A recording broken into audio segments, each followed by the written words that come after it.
Baik, saya akan menyimpulkan ya apa yang harus Anda ingat untuk topik jual barang dari induk kepada anak. Ya, jual barang dari induk kepada anak itu waktu membuat laporan keuangan konsolidasi apa yang harus Anda ingat ya. Jadi bagaimana apa yang harus Anda ingat kalau Anda sedang membuat laporan keuangan konsolidasi antara induk dan anak di mana induk menjual barang kepada anak. Oke.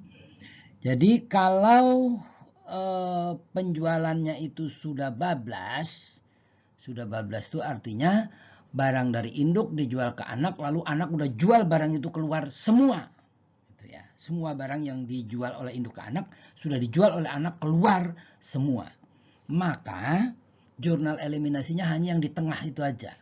Hanya yang di tengah, yaitu hanya yang di 400 ini aja. Hanya di sini saja. Ya, kalau sudah bablas jurnalnya hanya di sini saja, yaitu penjualannya induk kita debit, ya, lalu COGS-nya anak kita kredit. Gitu ya. Jadi tidak ada penghapusan laba palsu.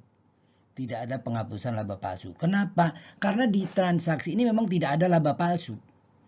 Kenapa tidak ada laba palsu? Coba lihat laba induk 150 ya. Dia beli 250, dia jual 400, dia laba 150. Laba anak 100. Dia beli 400, dia jual 500, dia laba 100. Laba konsolidasi itu adalah laba dengan menganggap perusahaan induk dan anak adalah satu kesatuan, sehingga induk dan anak itu jadi satu. Jadi begini, aduh, begini ya, ini jadi satu nih, ini jadi satu ke sini, gitu ya. Ya, maka kalau induk anak jadi satu, kita lihat perusahaan yang persegi panjang ini dia beli 250, jual 500. Jadi laba konsolidasi itu adalah 500 kurang 250. Berapa? 250. Padahal laba induk berapa? 150. Laba anak berapa? 100. 150 tambah 100 berapa? 250. Jadi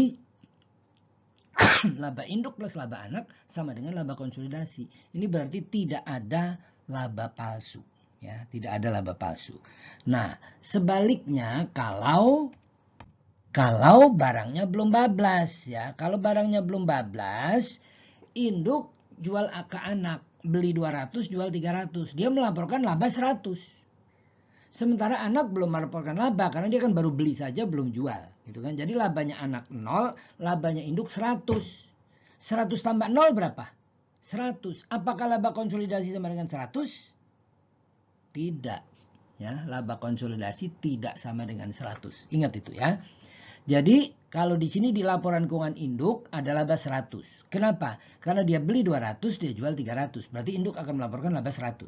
Sementara anak melaporkan laba 0. Karena dia baru beli saja, belum jual. Berarti laba dia 0.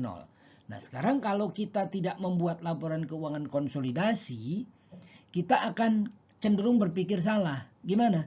Kita lihat di laporan laba rugi induk ada laba 100. Di laba anak ada laba 0. Oh berarti laba mereka berdua 100. 100 tambah 0. Betul nggak itu? Salah. Ya, salah. Kenapa? Karena 100 yang laba induk itu adalah laba palsu. Ya, 100 yang laba induk itu adalah laba palsu. Kenapa?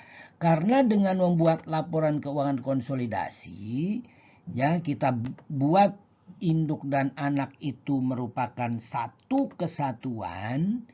Ya, kalau induk dan anak itu dianggap sebagai satu kesatuan, maka kita lihat di sini, ya, kita lihat di sini induk dan anak itu merupakan satu kesatuan, gitu. Tuh, coba lihat. Nah, jadi Anda harus lihat kotak persegi panjang itu adalah perusahaannya. Dia baru membeli dengan harga 200, belum menjual. Karena di kanan kotak persegi panjang itu kan belum ada panah. Ya, jadi dia baru membeli, belum menjual. Jadi gimana? Kalau baru membeli, belum menjual, berarti belum ada laba. Jadi laba konsolidasi sebesar 0. Jadi laba konsolidasi tidak sama dengan laba induk tambah laba anak. Ya, laba konsolidasi adalah 0, laba induk 100, laba anak 0. Apakah 100 tambah 0 sama dengan 100 gitu laba konsolidasinya. Tidak, laba konsolidasinya 0. Ya, jadi laba konsolidasi tidak sama dengan laba induk tambah laba anak kalau penjualannya belum bablas. Gitu ya. Kalau penjualannya belum bablas. Jadi kita harus menghilangkan laba palsu itu.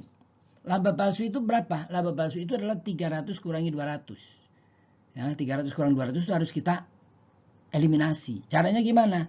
Caranya adalah kita debit sales 300, kita kredit COGS 200. Itu kan berarti kita mendebet laba 100, betul nggak?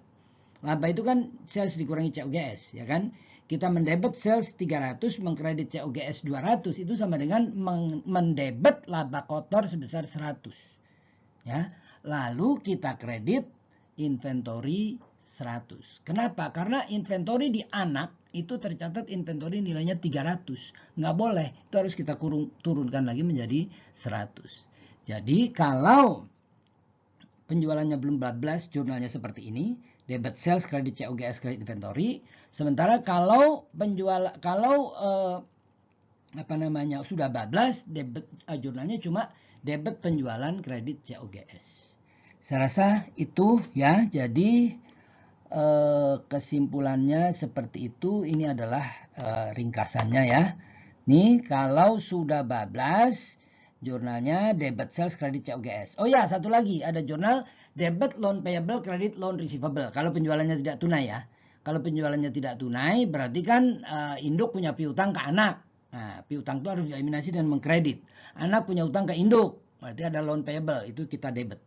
Ya, kalau penjualannya tidak tunai ya. Kalau penjualannya tidak tunai maka harus ada debit loan payable, kredit loan receivable. Kalau penjualannya tidak tunai dari induk ke anak tadi tidak tunai. Tapi kalau penjualannya tunai nggak perlu ada. Kenapa? Karena kas di induk berkurang, kas di anak berkurang, kas di induk bertambah. Kalau dijumlah kas tidak berubah gitu loh. Ya, kalau penjualannya tunai itu kan anak bayar ke induk. Berarti kan kas di anak berkurang, kas di induk bertambah. Kas konsolidasi tidak berubah. Jelas nggak? Jadi kas di anak turun 500. Kas di induk tambah 500. Kas induk dan anak tidak berubah. Karena hanya pindah uang dari kantong kanan ke kantong kiri. Ya, uang saya tidak berubah gitu kan. Nah, maka kas tidak perlu di jurnal. Kalau penjualannya tunai. Kalau penjualannya tunai tidak perlu ada jurnal kas. Kalau penjualannya tunai tidak perlu ada jurnal kas. Tapi kalau penjualannya tidak tunai, ada jurnal ini. Debit loan payable bagi anak yang membeli, kredit loan receivable bagi induk yang menjual. Oke, kemudian ada debit sales, kredit COGS. Itu kalau sudah bablas. Kalau belum bablas, maka debit sales, kredit COGS ya. Nah, COGS-nya ini lain nih. COGS-nya ini lain.